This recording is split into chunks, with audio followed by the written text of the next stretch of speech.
Ready to make a real impact every day? Join the Active Day Home Care team and help clients maintain their independence in the comfort of their own homes. Make a difference in someone's life as you provide essential daily assistance and protect their health and happiness. Earn up to $20 an hour and enjoy additional perks like optional daily pay, 401k, paid time off, ongoing educational training, and more. Join a team that values care, compassion, and your professional growth. Visit activeday.com to apply. So I wanted, before we get started, to let everyone know that I have a new podcast out, and it's called Meditations. If you like the Meditations segment of this current podcast, you'll like the Meditations podcast. It's nothing but 20 minutes of meditative sounds. And now, on with the podcast.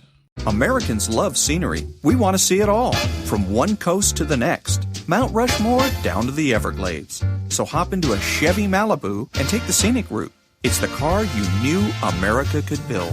There's a place where people count on friendships they can trace back generations, where they can count on the same stool at the coffee shop waiting for them every morning. This place is called Glen Ellen, and you can find it in every bottle of Glen Ellen wine. This is craft brewed Herman Joseph's, the smoothest, easiest drinking specialty beer in the entire solar system. And I believe you'll find drinkable in the dictionary right after don't order a beer you can't drink. Zoingo! Boingo! The freestyle pogo with more boing, more bounce. Bounce further, bounce higher with Zoingo Boingo. To see what makes Arrowhead Mountain Spring water different from those other waters, you have to go back to the source. And with Arrowhead, that means going back a little farther and longer than most. Between security challenged and security strengthened, there's one important word: how.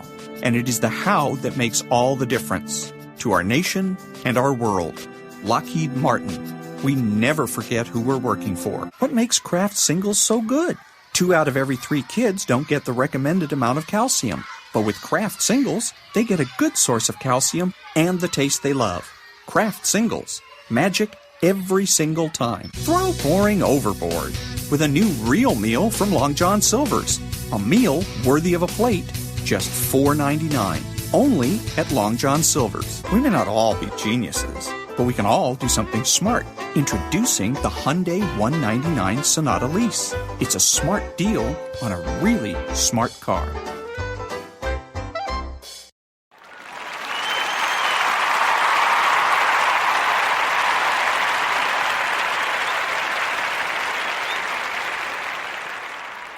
I can't go to the coffee shop near my apartment anymore because the barista is too hot. It's true. Very attractive, super hot guy. It's crazy. He is. He's so hot, this is true. I get up early every morning so my girlfriend won't go there. That's how hot this guy is. She wakes up to coffee next to her every day. She thinks I'm being sweet. I'm just protecting my family. He's hot and nice. That's not fair. You can't be both. That should be illegal. Yeah, I'll go in there and he's like, "Can I get anything else for you?" I'm like, "Fatter? Can you get fatter? Is that something?"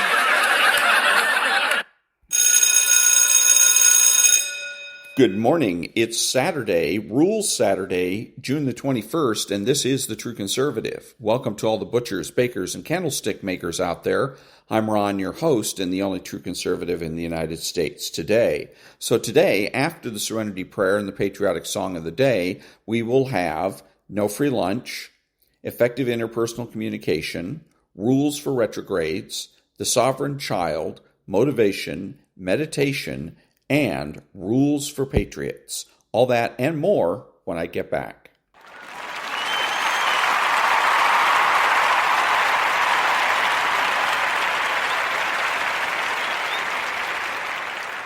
God, grant me the serenity to accept the things I should not change, the courage to change the things I should, and the wisdom to know the difference. Amen.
Thank you. And now there's no free lunch. 250 Economic Truths by David Bahnsen. Does a merchant increase his sales by raising prices? Does higher pay of domestic servants induce more housewives to hire help? The situation is no different for other employers.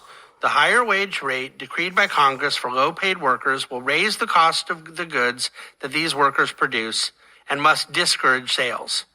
It will also induce employers to replace such workers with other workers, either to do the same work or to produce machinery to do the same work, or to produce machinery to do the work. Milton Friedman.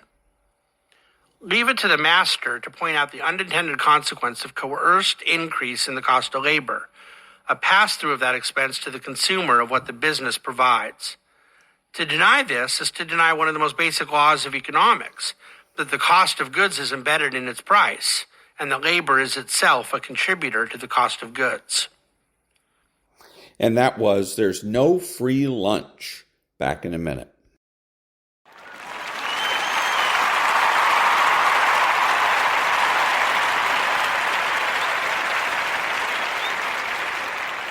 Thank you. And now, the Effective Interpersonal Communications Method 18, Narrow the Topic, also known as Relevant Discussion Only Method. Narrowing the topic is a kind of playing safe technique. First, let's understand what we mean by this method. Narrowing the topic requires we limit the discussion to as few topics as possible, preferably a single topic. Now, what exactly is a topic is a bit complex to understand. A topic may be big or small. A topic may contain several other topics, and those topics may contain even more topics. In fact, every topic contains other topics. No topic is standalone. But by narrowing the topic, we mean that we try to choose a topic that doesn't contain other relevant topics. Shouldn't contain a topic that your opponent can use to backfire or divert your discussion to another stream or broaden the topic so much that answering all your opponent's arguments becomes hard or time-consuming, and as a result, the debate ends in a draw. This is a debate that happened between two students, Dawood and Riza, on the topic owned transportation versus public transportation.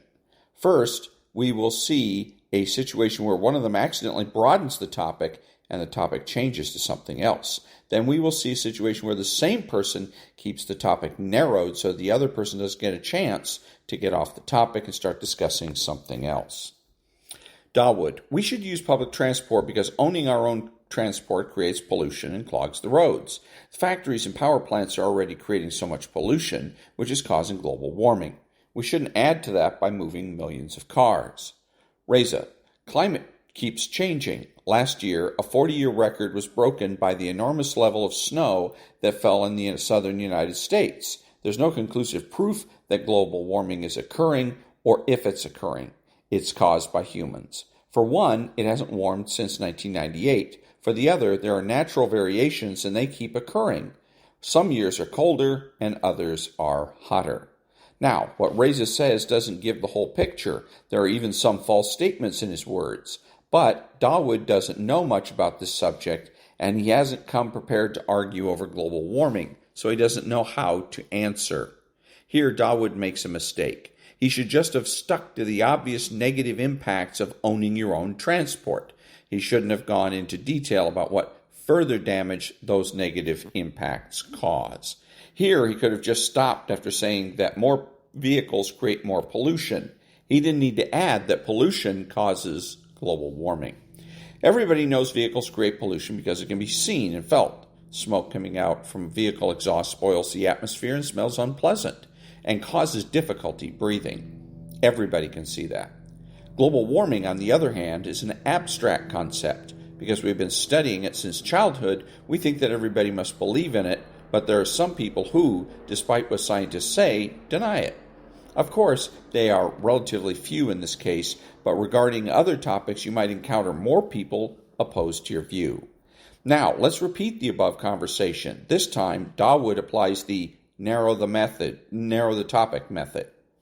Dawood, we should use public transport because owning our own transport creates pollution and clogs the roads. The factories and power plants are already creating so much pollution, we shouldn't add to that by moving millions of cars. Reza, owning your own car allows you to travel freely and go wherever you want. Public transport, on the other hand, may oftentimes leave you at some distance from your desired destination. Here, Dawood gives such a narrow and precise argument that Reza is technically left speechless. He only manages to escape this by using the dodge and drag method and bringing up an entirely new argument. Now Dawood can either repeat his own argument, or he can argue based on Reza's argument, or he can, like Reza, bring up a new argument in favor of this view. But that's another issue. The main point is how the narrow the topic method keeps things under control. Of course, as we saw above, it gives the best results when used along with other methods.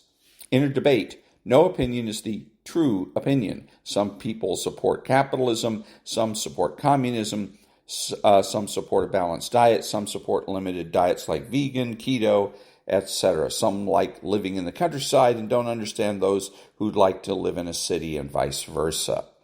When a topic gets too wide, it becomes difficult. Well, let me go back here. Everybody will present arguments in support of their beliefs, but that doesn't necessarily mean the opposite party is completely wrong or has no right to speak out on their opinion.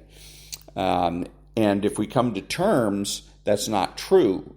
We can have and especially if you're involved in a debate where you have a judge, then the judge is going to be the one that's going to decide. Or you can use the dictionary or other types of reference materials as a tiebreaker, so to speak, as a judge that will decide who's right and who's wrong.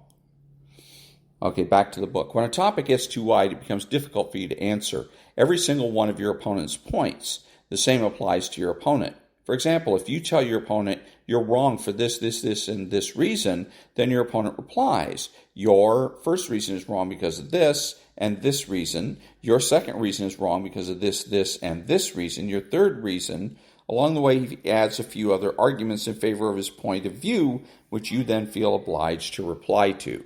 This way, if everyone thinks they're obliged to reply to everything, the debate keeps getting longer and more meaningless. Before either of you realize it, the real issue gets sidetracked, and you're both arguing about something completely different. You need to be able to realize when and how much you should widen a topic and when you should narrow it. Usually, if your arguments are strong, you don't need to widen a topic. For example, someone has lied to us half a dozen times, and we list all of those times and say, "You hurt me so much." Then that person replies, "Oh, that time I thought that was the case, so I said what I said, and the other time I was so sleepy, I didn't realize what you were talking about." That's it. They don't mention the rest of the times they lied to us, so now we feel even more hurt. Firstly, we think the excuses the other person gave us are so feeble and meaningless. We want to think, this couldn't be. How could that person not realize how hurt we felt by them lying to us? They should apologize to us properly. Life is too short to keep arguing over everything. For conversations, especially for arguments to be more productive, it is necessary that we focus on the point being discussed where possible. Our purpose in having a debate should be to resolve issues, not to create more conflicts and misunderstandings. Remember, if you hurt others, you hurt yourself as well. Hurting others, even for revenge, is unnatural and mutilates your soul. A narrow topic allows you more focus. More focus means fewer mistakes. Fewer mistakes means fewer regrets. And that was the narrow topic method, method 18 from the book Effective Interpersonal Communications by Daniel Hayter. Back in a minute.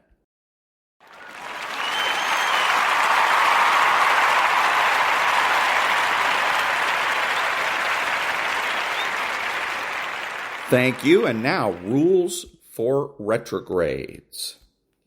Rule 38. Under no circumstances let radicals control the rules of the game. If an active participant in a game were able to set the game's rules in real time, and if he were at the same time an unscrupulous man, in his zeal to win, he'd certainly concoct rules favorable to himself, all but ensuring his victory. Unilateral power to set rules imbues the rulemaker with godlike invincibility. Scenarios such as these are thinly veiled Calvin ball, the game from Calvin and Hobbes, where the main character Calvin initiates an endless series of rule changes, all designed to set himself up to win. In war, you don't let your enemy dictate the terms of the battle to you. If you want to give yourself the best chance of achieving victory, you fight on your own terms. If possible, you don't fight in the enemy's chosen setting. You fight on your own terrain. You don't fight with weapons favored by the enemy.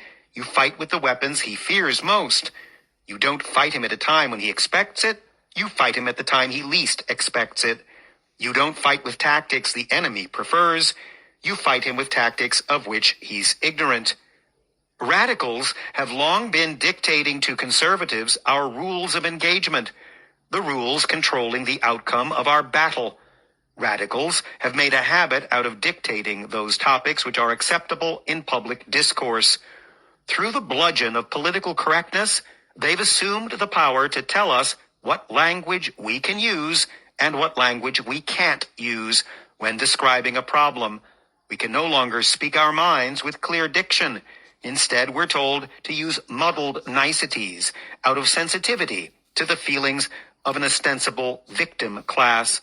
Yet radicals can spew vitriol at retrogrades with impunity. Under the present Calvin Ball regime, for radicals, dissent against an unfavored administration is patriotic.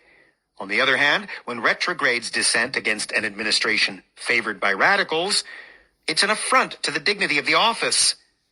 Radicals can stage sit-ins and occupy vast areas of critical urban centers for weeks at a time to protest income inequality, but retrogrades must have a buffer zone to pray in front of abortion clinics. Radicals are free to hold gay pride parades in any locale in the nation, but retrogrades have to fight tooth and nail to get a permit for a straight pride parade in one city. Bigotry against Christians and Jews is openly embraced by radicals.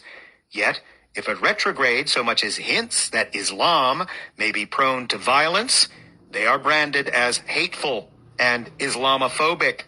In fact, any time a retrograde reproaches some evil that radicals favor, we're called phobic for doing so, e.g. homophobic, Islamophobic, fatphobic, transphobic, and xenophobic. Retrogrades have allowed ourselves to be hapless victims of bullying for too long, acting like the overly passive friend who knows his peer is cheating at a board game, but does nothing about it. This paradigm must be altered, and it must be altered fast.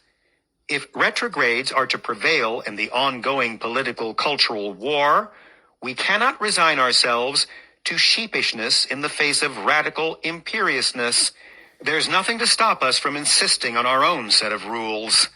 And when radicals are forced to play on our turf, let's see who prevails. And that was the Rule 38 for rules for retrogrades. And they showed what and why, but not how. That would have been a big improvement for this particular rule, for all of these rules. But anyways, Rules for Retrogrades, 40 Tactics to Defeat the Radical Left, Timothy J. and David R. Gordon. Back in a minute.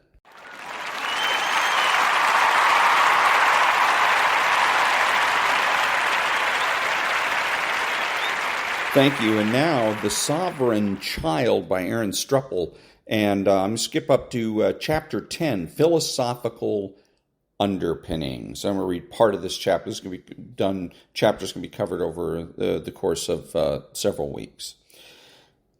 The recommendations in this book don't come from the research. They don't come from my experience or from a sense of what's right. Rather, they come from a theory of knowledge, or what is known in philosophy as epistemology. It may seem strange that a theory of what knowledge is and how it grows can serve as an organizing framework for parenting, but that's only because knowledge is so poorly understood. My goal in this chapter is to show that parenting can be more formally described as stewarding the growth of knowledge in children. To explain the connection, I first need to describe our best theory of knowledge, critical rationalism, as developed by 20th century philosopher Karl Popper. Karl Popper is to knowledge what Charles Darwin is to biology, except that Popper's contributions have been largely forgotten. The comparison is more than just a rhetorical analogy. Popper drew connections between his mechanism of knowledge growth and Darwin's mechanism of evolution, natural selection. Critical rationalism says that knowledge functions in the same way that genes function in biology. Genes are solutions to the problems of survival and reproduction. For giraffes, genes created longer necks that solved the problem of food scarcity by reaching leaves that are high above the ground. Genes created eggs with shells to solve the problem of embryos drying out when birthed on land. Indeed, every biological structure and behavior solves a problem pertaining to survival and reproduction. It is the same for human knowledge. Everything we know is a solution to a problem.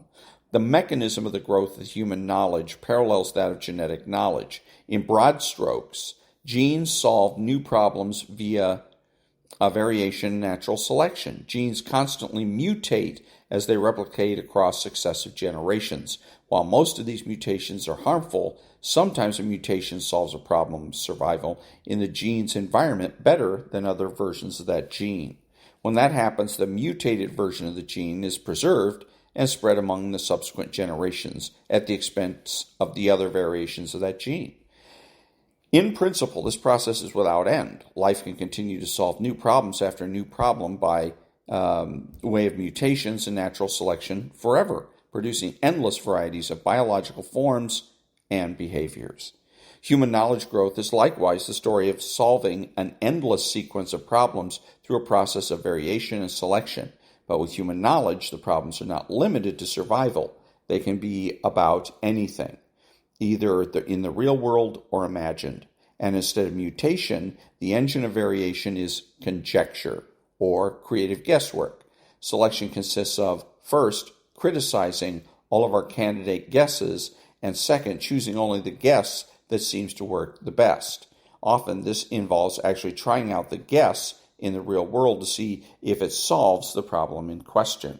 The process of human knowledge growth may be most evident in science, where the conjectures are better known as hypotheses, the criticisms as experiments.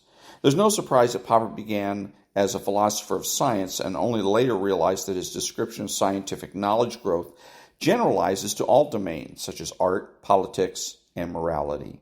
Artists make guesses at which brush strokes and colors go where, and they keep these changes that make the painting more beautiful and discard those that don't. Politicians suggest new policies to address societal problems, and voters criticize those policies on election day. And on the individual level, we're all constantly choosing among conflicting actions and checking to see how those choices match our moral values. It is this generalization from the philosophy of science to knowledge writ large that makes Popper's theory so consequential. Sadly, it is precisely this generalization that is largely unknown. Popper's process is a common sense of understanding. Critical rationalism can be thought of as the idea that guessing and testing, trial and error, applies to all human endeavors.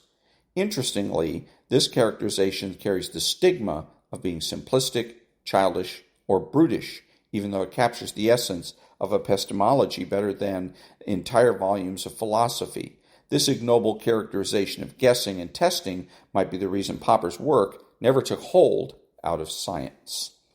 Guesswork is light-hearted and fun, but as a reliable source of knowledge, it makes people uneasy. It seems too precarious a foundation upon which to build our understanding of the world, but random genetic mutation may seem like a precarious way to design well-adapted life forms that can solve high-stakes problems of survival across an infinite number of circumstances.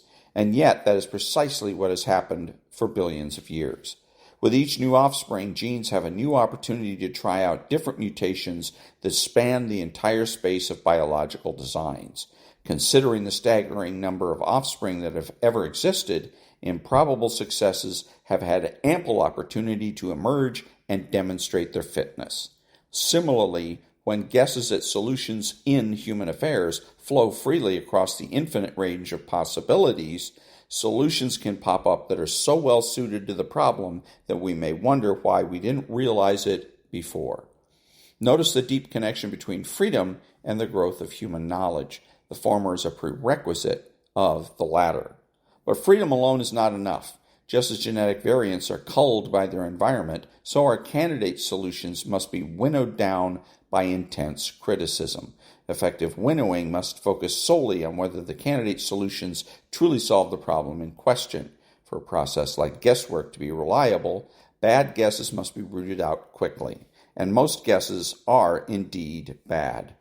Criticism, like conjecture, must be given freedom to operate. It must not be hamstrung by taboos or the hurt feelings of those who rely on the eminence of their stature. In short, for human knowledge to grow, we can't limit conjecture or criticism. We can't gatekeep new ideas according to where they come from or on whose authority they rest. Instead, they must be judged only on whether they solve the problem at hand. And that's the end of the beginning section. Next week, we're going to be reading Knowledge Needs No Authority. Now, I wanted to say on this, he is assuming in this last part, for human knowledge to grow, we can't limit conjecture or criticism. Now, what he's also assuming here is that the adult, in letting the child explore and figure out on their own, he is assuming that the adult knows no more about the world around him than the child does. And so the child has to go out and explore and figure things out via trial and error. But it's simply untrue. Who is it that gives children their first driving lesson? An adult. Why? Because adults already know how to drive. Okay, you're giving your children a leg up.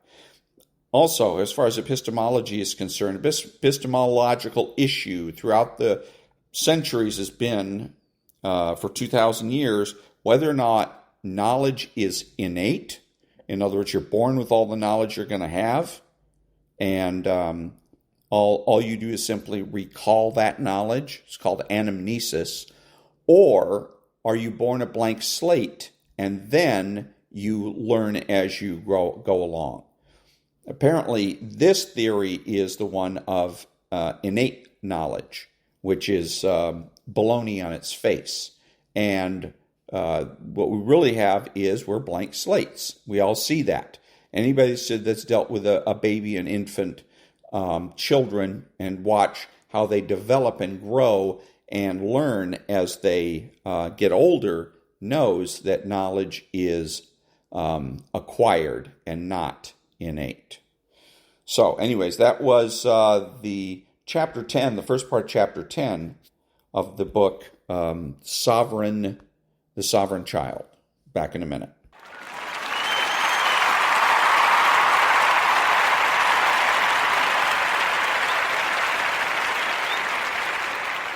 Thank you.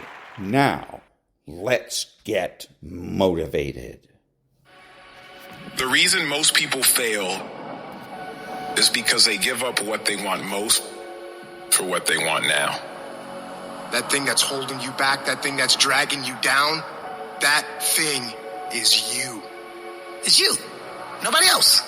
The only person that gets in your way is you. You know, the war that you have to really fight is the war against yourself. It's not easy to look in the mirror and to change your own life. It's hard as hell. You have to take responsibility. You have to learn new things. You have to feel uncomfortable. The thing I value more than anything is me being able to look myself in the mirror and say, hey, bro, you gave it everything you got today. I can live with that. But the thing that would be extremely difficult for me is for me to go out and compete, and I know I didn't give everything I had. That's a problem for me. And that's why so few people achieve great things. Because they don't want to sacrifice, they don't want to discipline for some greater. So you see all these people that have great things in life that you look up to, it's because they were sacrificed and disciplined long before you ever knew them. Hard work and making good choices will always position you in life to win. If you're cutting corners, if you're taking shortcuts, you're not robbing anybody else but you. I can tell you how it's hard to get off the couch and take that one step towards greatness. I can tell you how hard that is. I can also tell you how hard it is, 10 times harder, looking back on your life as time expires, knowing you could have been great when you didn't get off the couch because it seemed hard, and now you can't do anything about it. I can tell you how the worst failure in life isn't the person that fell down, it's the person that never got up to try. Hard work works, and you know what's great about our culture, y'all? The world's lazy. It's a good thing for you and me. Nobody wants to do it. Everybody will talk about it. Everybody will post about it. But nobody wants to roll up their sleeves and just go get it. Those long dog-ass days, those hard-ass practices, I'm exhausted, man. I'm tired, man. I'm dead, man.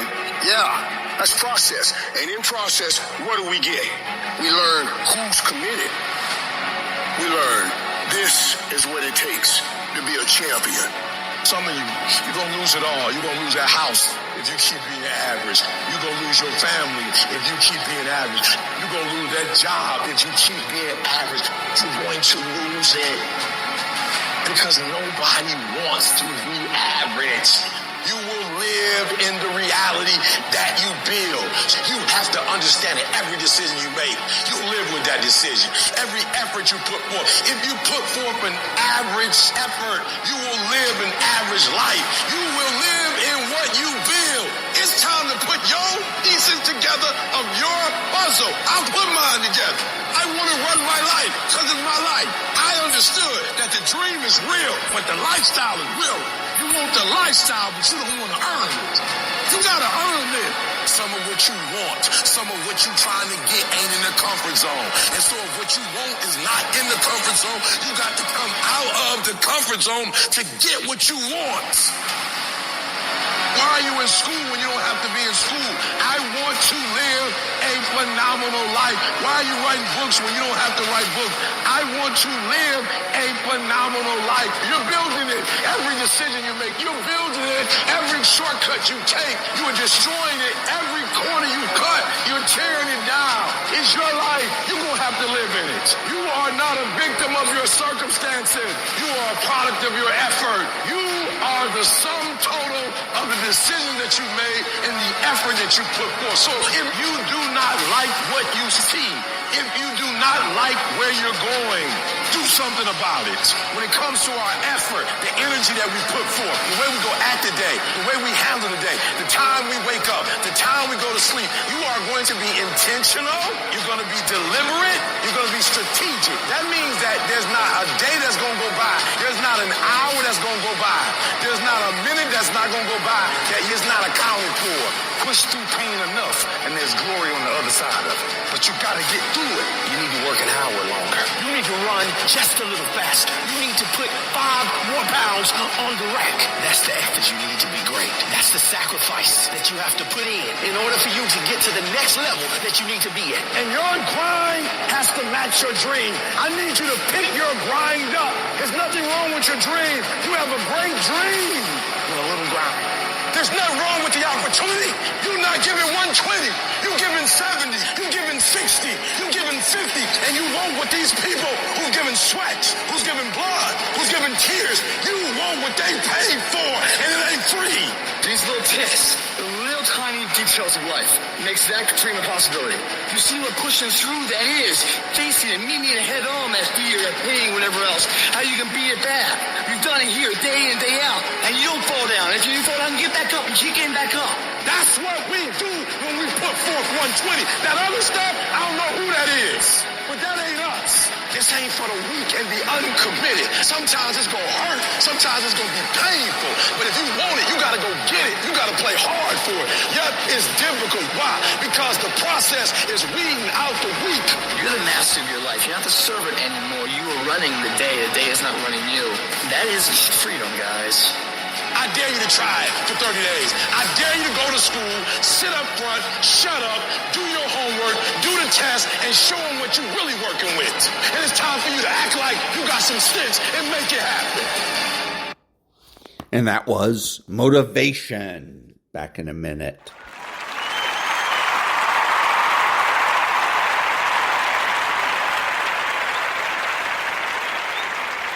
Thank you. And now, a little bit of meditation.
And that was a little bit of meditation. Back in a minute.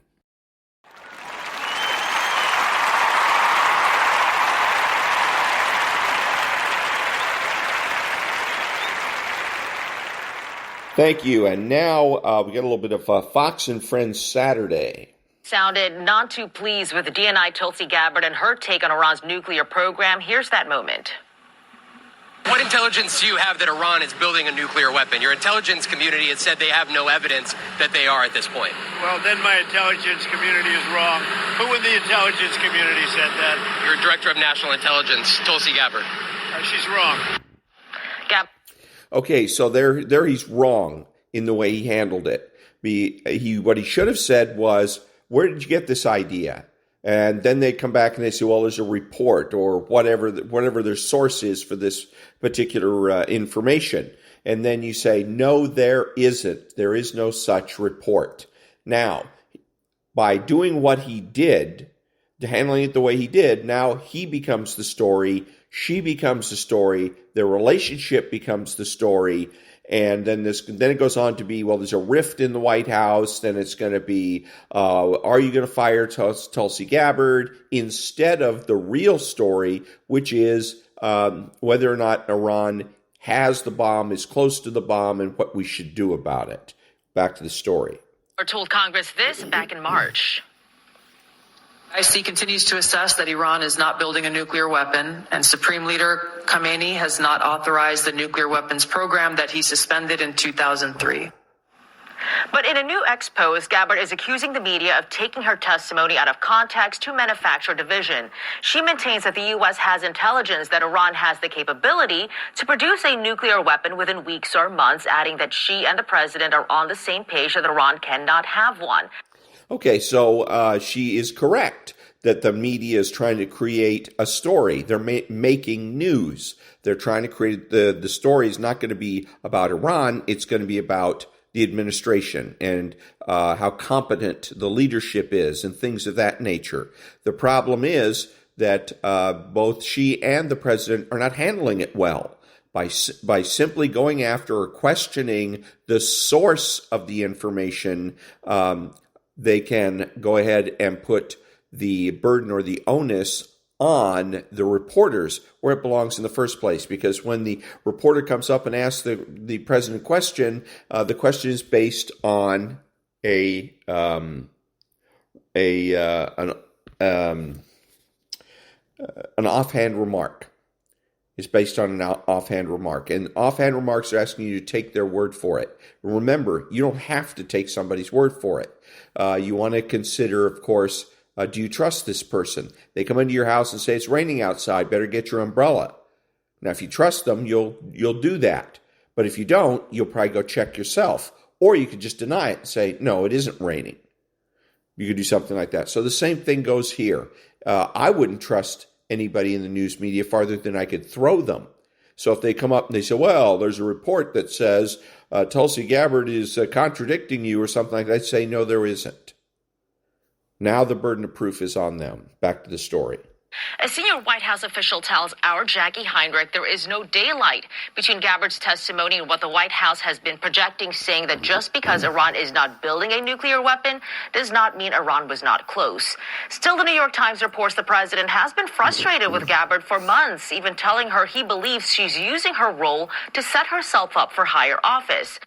So you see how the direction that this is going? It's not going in the direction of news. What we really need to know as voters is not the relationship between Donald Trump and Tulsi Gabbard. We need to know the relationship between Israel and Iran, or the United States and Iran, or all three parties, so that we can make a decision about whether or not we're going to need to go to war. So, back to the story. Meantime, the president is also explaining his reasoning behind the 2-week timeline before deciding whether the U.S. should take military action against Iran. And then again, explaining. We all know what explaining is all about. When you explain, you lose, because it shows a lack of confidence in your the way you're doing things. So don't explain. Simply just tell them it's going to be 2 weeks. Why? Because I said so. Back in a minute.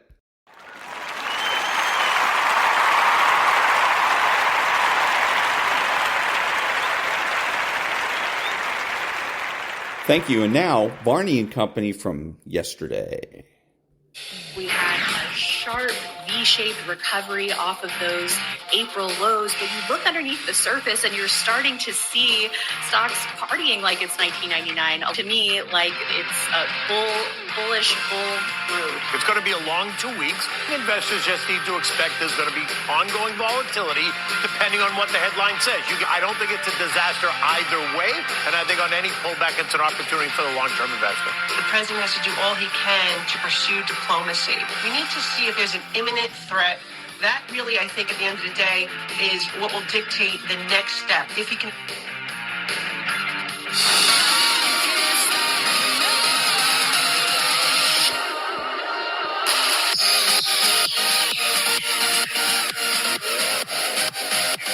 The sun is shining in Midtown Manhattan. A lot of people clearly not at work today. Still pretty empty on 6th Avenue right there. It is 11 a.m. on the East Coast on this Friday, June 20th. I'm Ashley Webster in for Stu Varney today. Let's take a look at these markets. We started up across the board. The Dow is hanging in there, barely higher, up 18 points, with the S&P down 1/3% now, and the Nasdaq down 0.8%. Let's take a look at those big tech names, see where they are headed. They were all up straight out of the chute this morning, but now they're all down except for Apple, that is just up 0.2%, but Microsoft, Amazon, Nvidia, and Alphabet, in fact, down / Google down 2.6%. Take a look at the 10-year Treasury yield. That, last time we checked in, was moving up about 2 basis points. It's dropped off a little bit, up 1.4 basis points at 4.40%. We also have some breaking news out of Washington for you. Right now, the president is taking part, we are told, in a national security meeting in the Oval Office. And, of course, we will bring you any headlines if they come out from that particular meeting. Now today, Vice President Vance will be meeting with federal law enforcement agents and Marines in Los Angeles. It comes hours after a federal appeals court ruled that President Trump can maintain control of the National Guard in Los Angeles. Steve Hilton joins us today. Great to see you, Steve. No doubt, this is a big win, right, for Trump, and another major blow for Governor Newsom. Yes, and it's something I always predicted. How could it go any other way? How could it be the case that the president doesn't have the legal authority to use National Guard to protect federal law enforcement officers, which is... And that was Varney and Company. Back in a minute.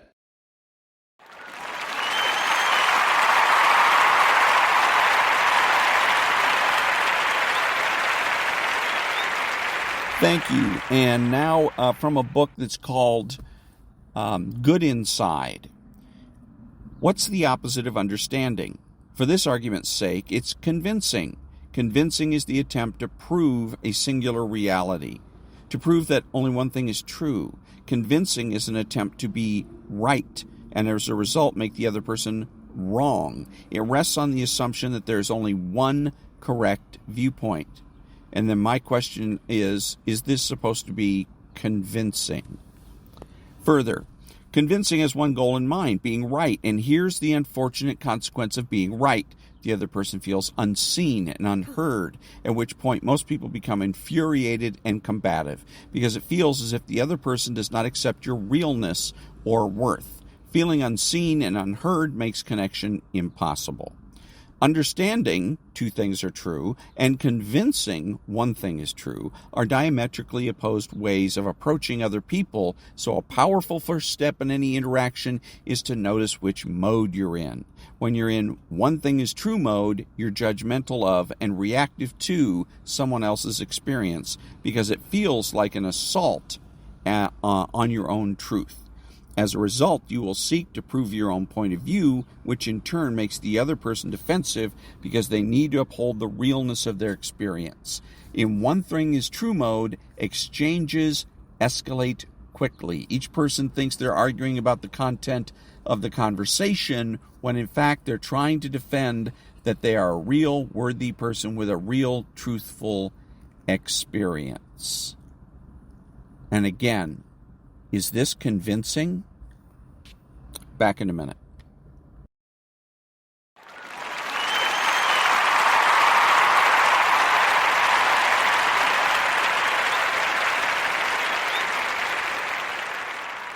Thank you. Now the preamble to the Declaration of Independence.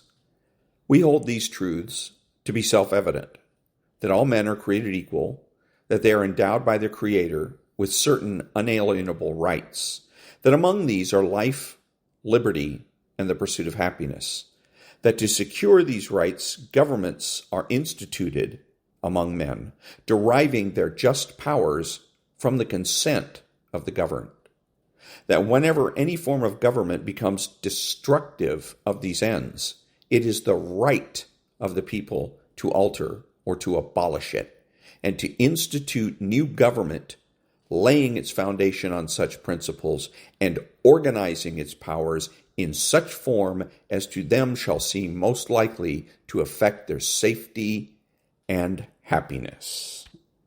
Back in a minute.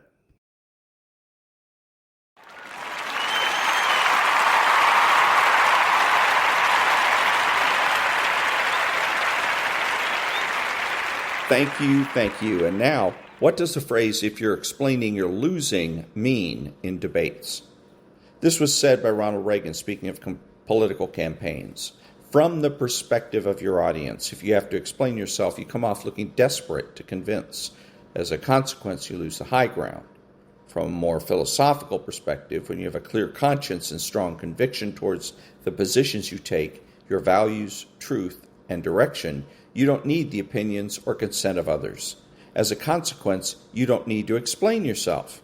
However, if you yourself are not convinced of the validity and truth of your position, or you can't fully justify your choices, then you continue to expel words in an attempt to create the illusion of certainty. Back in a minute.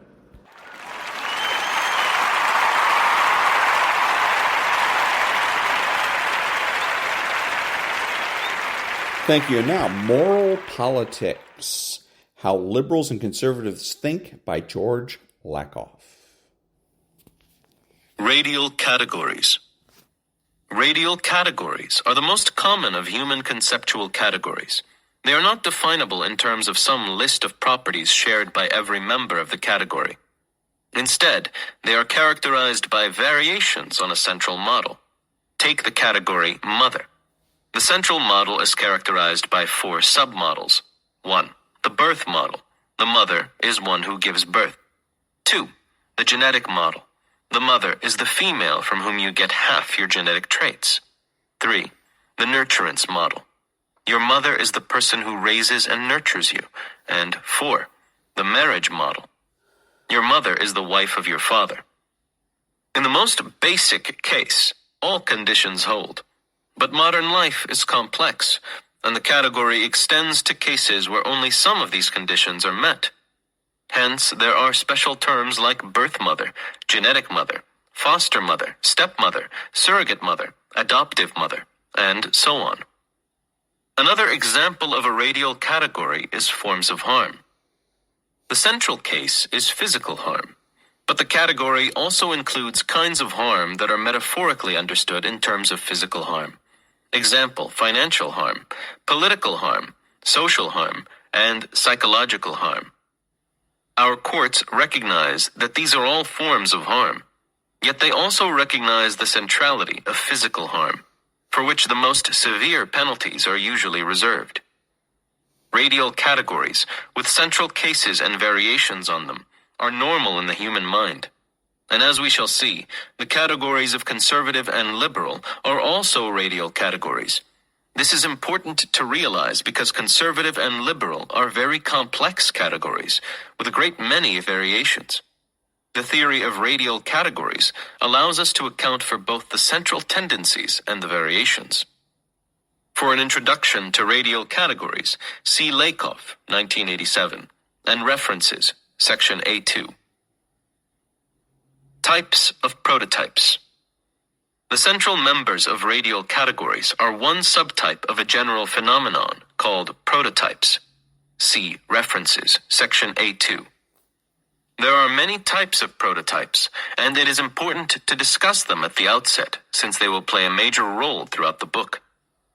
A prototype is an element of a category, either a subcategory or an individual member, that is used to represent the category as a whole in some sort of reasoning. All prototypes are cognitive constructions used to perform a certain kind of reasoning. They are not objective features of the world. Here are some of the basic types of prototypes that play a role in American politics, and that will recur throughout this book. 1. The central subcategory of a radial category. This provides the basis for extending the category in new ways and for defining variations. Political examples will include central types of liberals and conservatives. 2. A typical case prototype. This characterizes typical cases and is used to draw inferences about category members as a whole, unless it is made clear that we are operating with a non-typical case. For example, what we consider to be typical birds fly, sing, are not predators, and are about the size of a robin or sparrow. If I say, "There's a bird on the porch," you will draw the conclusion that it is a typical case prototype, unless I indicate otherwise. If I speak of a typical American, what comes to mind for many is an adult white male Protestant who is native-born, speaks English natively, and so on. 3. An ideal case prototype. This defines a standard against which other subcategories are measured. We will be discussing what conservatives and liberals think of as an ideal parent, an ideal citizen, and an ideal person. 4. An anti-ideal prototype. This subcategory exemplifies the worst kind of subcategory, a demon subcategory. It defines a negative standard. Liberals and conservatives have very different kinds of demons, and we will discuss the types and how they are used in reasoning. 5. A social stereotype. This is a model, widespread in a culture for making snap judgments.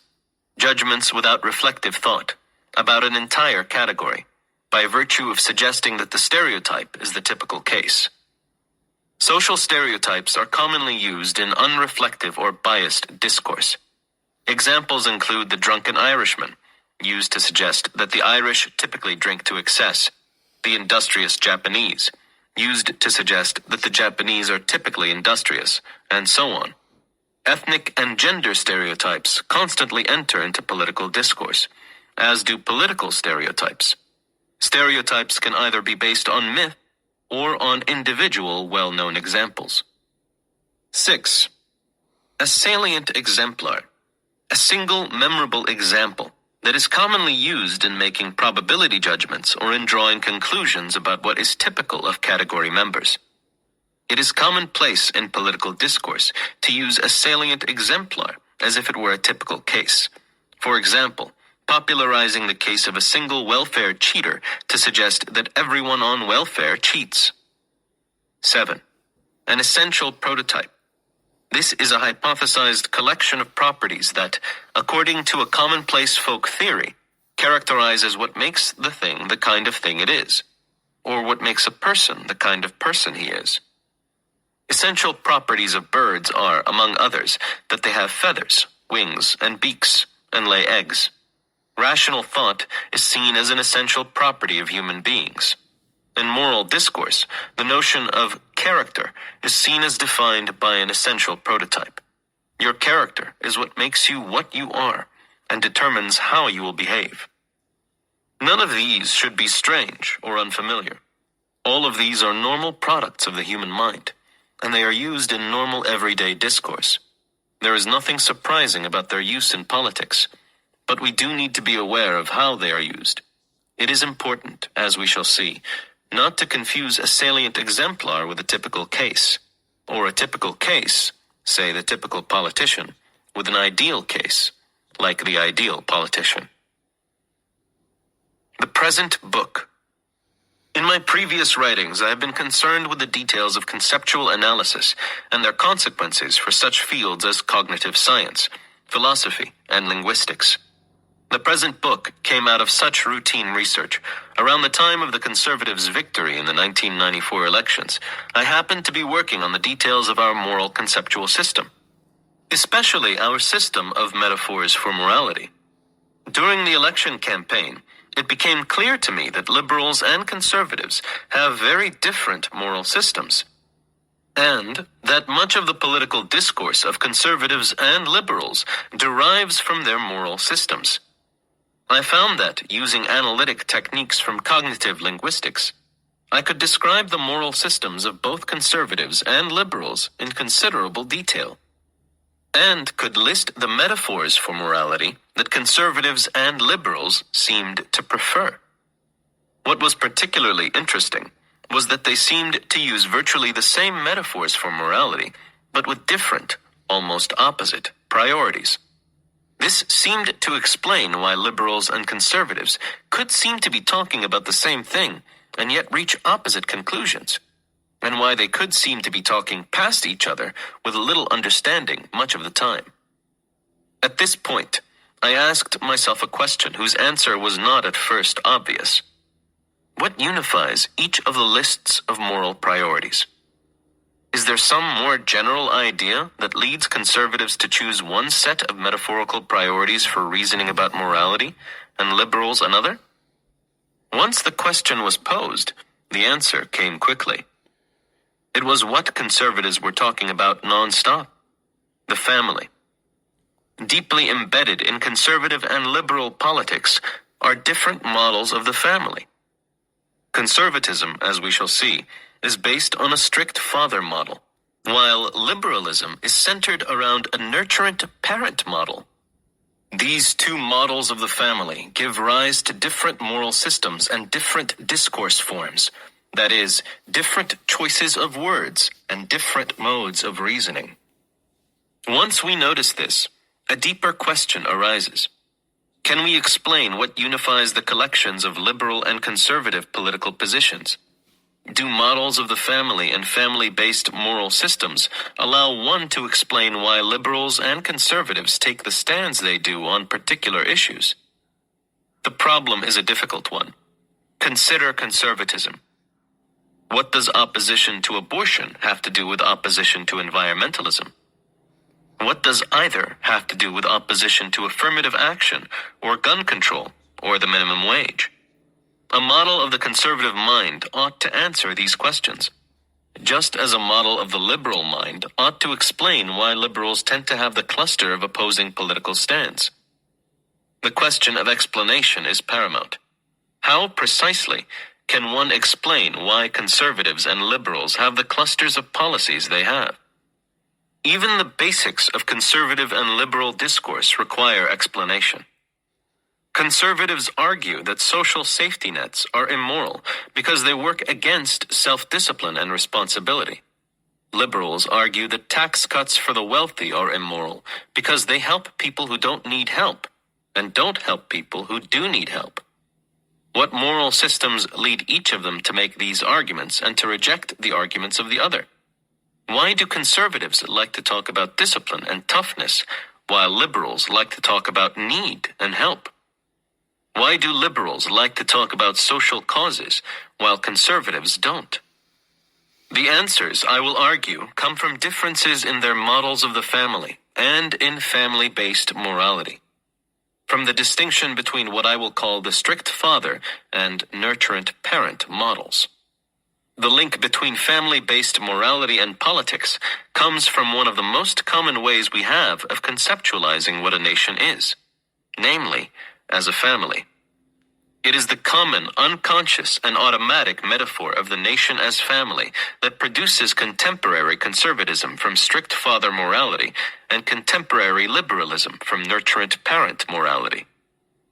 This is not something that is either straightforward or obvious, partly because the two moral systems are not obvious. But once we discern the moral systems, the explanation emerges. It is the only explanation there is at present for why conservatives and liberals have the policies they have and use the modes of reasoning and the language that they use. Variations. There are, of course, far more than two forms of morality in politics, even among conservatives and liberals. But set within normal human minds, the two family systems and moral systems that I will be outlining give rise, in a systematic way, to a considerable number of actual moral and political positions, each of which is a variation on one of the two systems. Such variations occur systematically because human category structure is radial. A given central model, by virtue of its structure, allows a certain range of variations, but not just any variations. The parameters of variation are defined by the structure of the model, as we shall see in detail below. As a result, two conservatives such as Robert Dole and Phil Gramm may have very different positions on a certain range of issues, yet still be conservatives. One goal of this study is to provide a theory of what determines such parameters of variation. Thus, when I speak of two models, I will be referring to two central models whose structures determine a wide range of variations. Thus, the model of liberalism is the central model, whose structure naturally gives rise to a wide variety of liberalisms. What makes all these liberalisms a single category is the systematic relationships they bear to the central model. The details of the parameters of variation that lead to such complex radial categories will be discussed in chapters 5, 6, and 17 below. Coherence. What I will call central conservatism and liberalism are coherent political ideologies. Moreover, each variation of conservatism and liberalism is a coherent ideology. The radial categories show how the coherent ideologies in each category fit together and what the relationships among them are. But not all citizens have coherent ideologies. Far from it. Indeed, one of the important results of the study of conceptual systems is that they are not internally consistent. It is normal for people to operate with multiple models in various domains. Thus, one may have a number of inconsistent models of what a marriage should be like, or how a computer works. Sometimes one model, one precise model, is used. Sometimes another precise model is used. If one fails to look at the reasoning used in each case, it might appear that there are no models at all, that people just act randomly.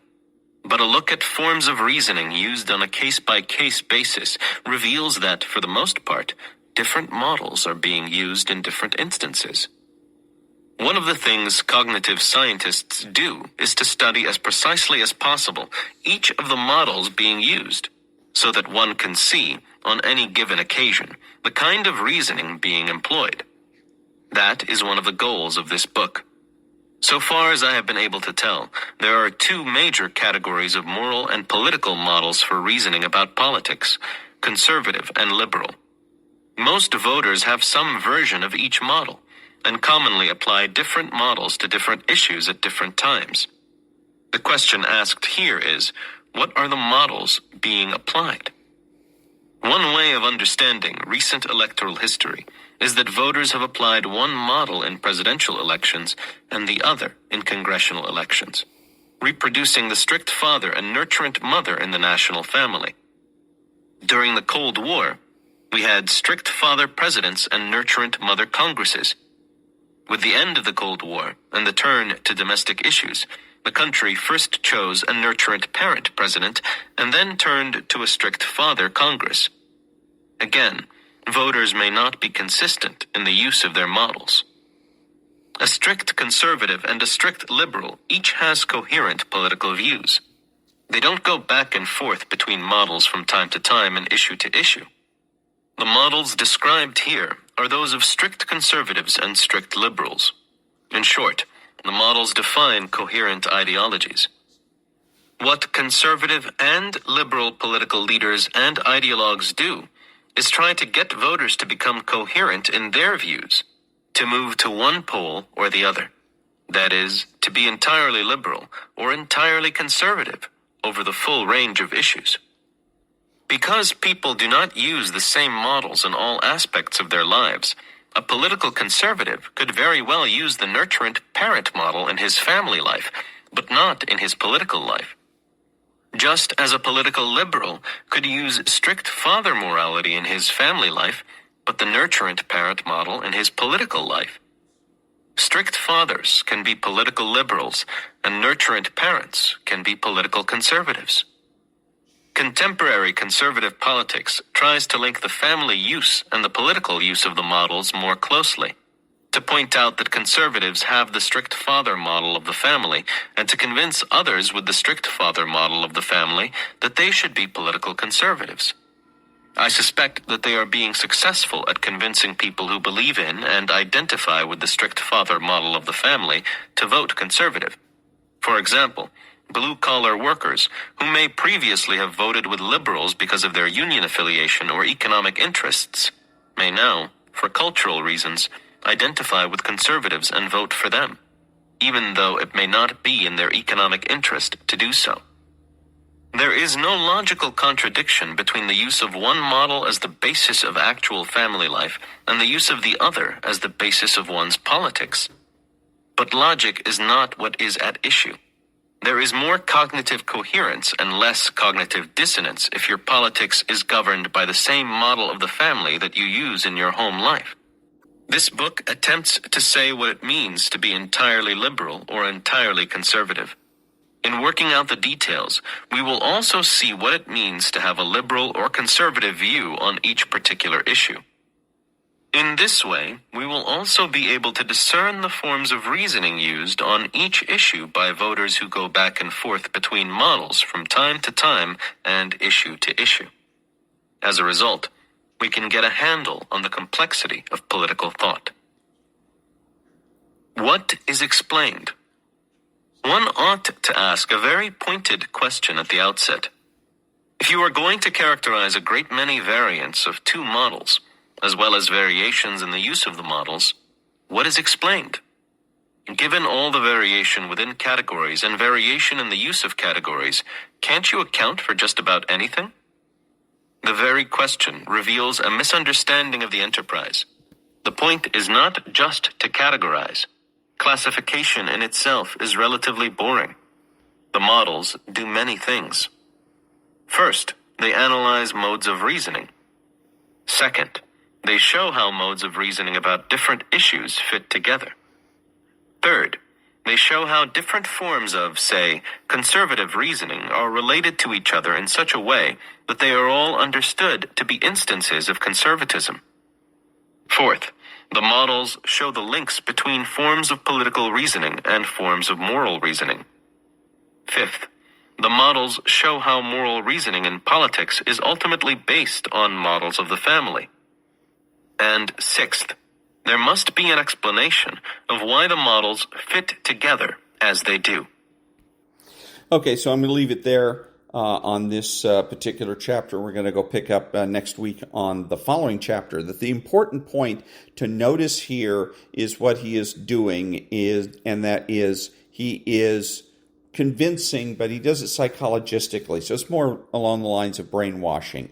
But the idea is to convince people that all ideas are equal except as to popularity. Nothing is right, nothing is wrong. Everything is basically morally and ethically equal. You'll notice that he doesn't describe conservatism as being bad. He doesn't describe liberalism as being good. He just describes them differently. He says that the liberal model is a nurturant parent model and that the conservative model is a strict father model. And the idea then is later on in the book, he's going to try and make the argument that liberalism is more popular, that you should be a liberal, I should be a liberal, we should all be liberals because liberalism is more popular than conservatism.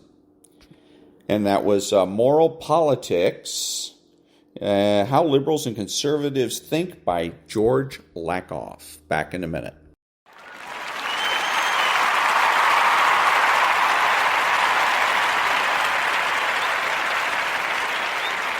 Thank you. This is Ron, your host, the only true conservative of the United States today, bidding adios to all the butchers, bakers, and candlestick makers out there and reminding you that determinism is a choice.